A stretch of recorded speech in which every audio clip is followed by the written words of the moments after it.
ఇవాళ రాష్ట్రంలో అరాచక పాలన కొనసాగుతుంది అనడానికి ఇవాళ ధర్మపురి నియోజకవర్గంలో జరిగిన ఆ బీఆర్ఎస్ పార్టీ కార్యకర్తల మీద దాడే దానికి నిదర్శనం అని చెప్పి ఈ సందర్భంగా తెలియజేస్తూ ఉన్నాం. ఒక పక్క కాంగ్రెస్ పార్టీ నాయకులే వాళ్ళే సవాల్ విసురుతారు. కొప్పులీశ్వర గారు ధర్మపురి నియోజకవర్గ అభివృద్ధి కోసం ఏం చేయాలని చెప్పి అన్నది కాంగ్రెస్ పార్టీ, సవాలు విసిరింది కాంగ్రెస్ పార్టీ.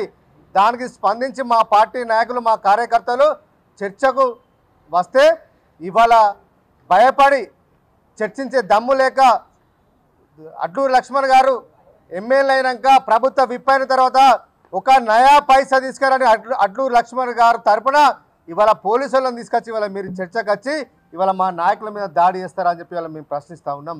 మీకు ధైర్యం ఉంటే నిజంగా అభివృద్ధి కనుక మీరు చేసి ఉంటే పోలీసులు లేకుండా మీరు చర్చకు రావాల్సింది. పోలీసులను అడ్డం పెట్టుకొని ఇవాళ మమ్మల్ని ఆపచ్చు, కానీ ప్రజలను మాత్రం ఆపలేరనే విషయాన్ని ఇవాళ కాంగ్రెస్ పార్టీ నాయకులు గుర్తుంచుకోవాలి. మీకు నిజంగా సిగ్గుంటే ధైర్యం ఉంటే ధైర్యంగా రండి. పోలీసులు ఎందుకే మీకు నిజంగా మీరు అభివృద్ధి చేశారు కదా, అభివృద్ధి చేసినప్పుడు పోలీసులను తీసుకొని రావాల్సిన అవసరం మీకేమున్నది? ఇవాళ మా పార్టీ కార్యకర్తలకు సమాధానం చెప్పే ధైర్యం లేక కొప్పులీశ్వర్ గారు చేసిన అభివృద్ధిని చూడలేక ఇవాళ ఇలాంటి చిల్లర మల్లర రాజకీయాలు వేయడం కాంగ్రెస్ పార్టీ నాయకులు మానుకోవాలని చెప్పి హెచ్చరిస్తూ ఉన్నాం. ఇవాళ ముఖ్యమంత్రి గారు అందరా బామలను తీసుకొచ్చి ఇవాళ తెలంగాణలో తింపుతుండు. ఏం చూపిస్తుండండి?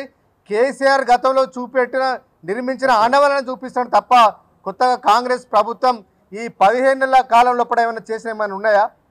ఇప్పటికైనా కేసీఆర్ గారు చేపట్టిన అభివృద్ధి కార్యక్రమాలే ఇవాళ ప్రపంచానికి మరోసారి ఇవాళ చూపిస్తాడు తప్ప కొత్తగా కాంగ్రెస్ పార్టీ చేసిన విషయం ఏం లేదు.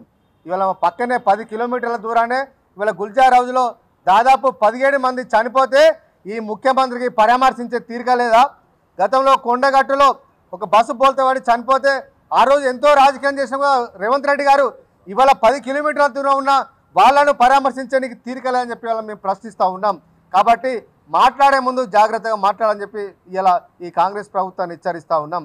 పక్కనే 20-30 మీటర్ల దూరాన పోలీస్ స్టేషన్ ఉంటుంది, ఫైర్ ఇంజన్లు వస్తాయి, కానీ అలా నీళ్లు ఉండయి, ఎలాంటి సేఫ్టీ మెజర్స్ ఉండయి. దానివల్ల ఇవాళ ప్రభుత్వం నిర్లక్ష్యం వల్ల 17 మంది ఇవాళ హైదరాబాద్లో చనిపోయారంటే దానికి కారణం రేవంత్ రెడ్డి కారణం కదా. వీటి మీద రాని చర్చించడానికి ప్రభుత్వ వైఫల్యాల మీద చర్చించడానికి రావాలి తప్ప ఇలా చిల్లర మల్లరగా మా పార్టీ నాయకుల మీద ఇంకొకసారి కాంగ్రెస్ పార్టీ కార్యకర్తలు పోలీసులను తీసుకొచ్చి వాళ్ళు చేయి వేసుకోవాలని చూస్తే మాత్రం ఖచ్చితంగా కాలు చేతులు విరగొట్టడానికైనా మా బీఆర్ఎస్ పార్టీ కార్యకర్తలు సిద్ధంగా ఉందని చెప్పి వాళ్ళు హెచ్చరిస్తూ ఉన్నాం. లా అండ్ ఆర్డర్ మీ చేతిలో ముఖ్యమంత్రి మీ దగ్గర పెట్టుకుంటే జాగ్రత్తగా వాడాలి, లా అండ్ ఆర్డర్ మెయింటైన్ చేయడానికి వాడాలి, శాంతి భద్రత కాపాడడానికి ప్రభుత్వం ఉన్నది, మీ పార్టీ ఉన్నది కానీ ఈ రకంగా వ్యక్తిగతంగా కక్షల కోసం వాడుకున్న మాత్రం బీఆర్ఎస్ పార్టీ కార్యకర్తలు చూస్తూ ఊరుకోరని చెప్పి ఇవాళ కాంగ్రెస్ పార్టీ నాయకులను హెచ్చరిస్తూ ఉన్నాం. జై తెలంగాణ.